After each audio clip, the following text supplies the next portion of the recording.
Hello everyone. So today we will study about All Summer in a Day written by Ray Douglas Bradbury. तो इस story में हमें planet Venus के बारे में बताते हैं जहाँ पे हर 7 इयर्स बाद हमारा सन निकलता है और उन 7 इयर्स हमारी कंटिन्यूस बारिश होती है, नॉन स्टॉप बारिश होती है।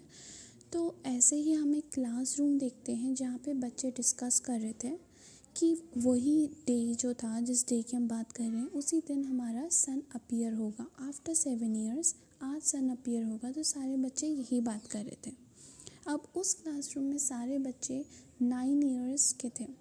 तो सन अगर निकला होगा 7 इयर्स बैक तो सारे बच्चे 2 इयर्स के होंगे। तो इसलिए किसी को भी कुछ भी याद नहीं था कि हमारा सन कैसा दिखता होगा। अब उनमें से हमारी एक मेन कैरेक्टर है मार्गॉट, जो कि अर्थ से आई थी। बाकी के बच्चे जो थे वो वीनस में ही थे स्टार्टिंग से, बट मार्गॉट जो थी वो अर्थ से वीनस आई थी अपने पेरेंट्स के साथ सेटल होने वहाँ पे। तो जिसमें बहुत सारे पैसे लगे थे। ऑलराइट, सो जब वो आई थी अर्थ से तब वो 4 इयर्स की थी। अब अर्थ में सन तो रोज़ निकलता है, तो वो ओहायो से आई थी और वीनस पे। तो फिर वहाँ वो 4 इयर्स तक उसने सन रोज़ देखा था, तो उसको पता था कि सन कैसा दिखता है। ठीक है, तो इसी रीज़न से बाकी के बच्चे उसे चिढ़ने लग गए थे।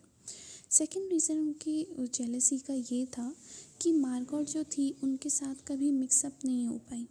जैसे बच्चे अगर खेलते थे और हमारा टैग गेम होता है, जो बाकी के गेम जो बच्चे खेलते हैं, पुश करके भागे तो उसके पीछे भागना, वो कुछ भी गेम में पार्ट नहीं लेती थी उनके साथ। वो कभी मिक्सअप ही नहीं हो पाई क्योंकि वो जो ये उसका एटमॉस्फेयर है, एकदम से जो उसकी सराउंडिंग चेंज हो गई, लाइक कंटिन्यूस रेन है ना, और सन ही नहीं दिख रहा है, तो वो इस बात को एक्सेप्ट ही नहीं कर पा रही थी। इसलिए वो बहुत ही सैड, बहुत ही अलग रहती थी। ठीक है, तो अब जब साइंटिस्ट ने प्रेडिक्ट कर दिया था कि तुम्हारा सन निकलेगा आज, तो बच्चे बहुत ज़्यादा खुश थे, बहुत एक्साइटेड हो रहे थे क्योंकि उन्होंने अगर सन देखा था तो वो बहुत पहले देखा था और अभी फॉर द फर्स्ट टाइम ही था उनके लिए। ठीक है, तो टीचर जो होती है उनकी, वो उन एक दिन पहले, जिस दिन सन निकलना था उसके एक दिन पहले उनसे पोएम्स, स्टोरीज़, जो भी आर्टिकल वो सन के बारे में ला सकते हैं तो फिर वो मंगाती है। तो सब बच्चे अब पार्टिसिपेट करते हैं इसमें। ठीक है, तो मार्गॉट क्या बताती है, मार्गॉट को तो पता था कि सन कैसा दिखता है क्योंकि वो 4 इयर्स की थी जब वो वीनस में आई थी। तो मार्गॉट बोलती है कि वो एक पेनी की तरह है और उसकी हीट जो है वो एक स्टोव की तरह है, स्टोव की हीट की तरह। बट जो बच्चे होते हैं वो क्योंकि उससे जेलस थे तो वो नहीं एक्सेप्ट करते कि ऐसा होता है, कि वो बोलते कि नो यू डोंट नो, ऐसे कर। अब जो बच्चे थे उससे बहुत ज़्यादा चिढ़ते थे। रीज़न बहुत सारे थे। फर्स्ट था कि वो मिक्सअप नहीं हो पाई थी उनके साथ, अगर वो खेलते थे तो फिर वो रिस्पॉन्ड नहीं करती थी उनका। सेकंड रीज़न था कि वो she remembered how the son look like, उसे पता था कि सन कैसा दिखता है क्योंकि वो 4 इयर्स की थी जब उसने लास्ट सन देखा था। थर्ड ये था कि क्योंकि वो यहाँ पे ज़्यादा अच्छा फील नहीं कर पा रही है, इसलिए उसके पेरेंट्स उसे वापस अर्थ ले जाना चाह रहे थे। अर्थ वापस ले जाने का मतलब वो सन को कभी भी देख सकती है एवरी डे। ठीक है, तो इन सब रीज़न से वो जो बाकी के बच्चे थे वो मार्गॉट से चिढ़ते थे। अब क्या होता है कि वो मार्गॉट को बोलते हैं कि नहीं नहीं, ऐसा कुछ नहीं होने वाला है, कि वो प्रेडिक्शंस रॉन्ग हैं अबाउट द सन, और जो भी प्रेडिक्शंस हैं वो सब गलत हैं, तो फिर आज कुछ भी सन नहीं निकलेगा। पर मार्गॉट बोलते कि नहीं, साइंटिस्ट ने तो प्रेडिक्ट किया है कि सन निकलेगा। बट वो उसकी नहीं सुनते और वो प्रोटेस्ट करने लगती है बहुत ज़्यादा। तो फिर वो उसे खींच के ले जा के एक क्लोसेट में बंद, एक रूम में बंद कर देते हैं।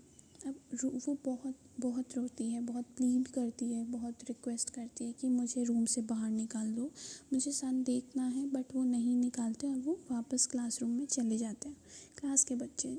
और क्लास के बच्चों में भी विलियम एक बच्चा था जो कि सबसे ज़्यादा चिढ़ता था। उसी ने मार्गॉट को रूम में बंद कर दिया। वो वापस से अपने क्लासरूम में जाते हैं जहाँ पे टीचर बोलती है कि अब सन निकलने वाला है, तो वो डोर के सामने खड़े हो जाते हैं। अब जैसे ही रेन रुकती है, डोर खुलता है, तो वो देखते हैं कि ऐसा लगता है अभी जैसे बारिश होती है। ऑलराइट, बारिश हो रही है, तो फिर हमें आवाज़ आती रहती है, बारिश, रेन ड्रॉप्स की हर आवाज़ आती रहती है। तो एकदम से जब सब कुछ रुक गया इतने साल बाद, तो उन्हें ऐसा लगता है कि किसी ने, एक मूवी चल रही थी, है ना, एक टॉर्नेडो की मूवी चल रही थी, और एकदम से उसकी रील हटा के किसी ने प्लेजेंट सा रील चला दी है। कोई अच्छी सी रील डाल दी है प्रोजेक्टर में, और वो अच्छी रील चल रही है। एकदम से वो बहुत ज़्यादा एक्साइटेड हो जाते हैं और वो सारे बाहर चले जाते हैं। अब वो कुछ बच्चे खेलते हैं, सर्कल्स बना के खेलते हैं, इंजॉय करते हैं। तो टीचर बोलती है कि 2 घंटे हैं तुम्हारे पास, 2 आवर्स हैं, जितना इंजॉय करना है कर लो। अब बच्चे बहुत अच्छे से इंजॉय करते हैं। ठीक है। अब एक घंटे बाद क्या होता है कि एक लड़की रोते हुए आती है और वो बोलती है कि ये मेरे हाथ में क्या है। हाथ में उसके थी रेन ड्रॉप।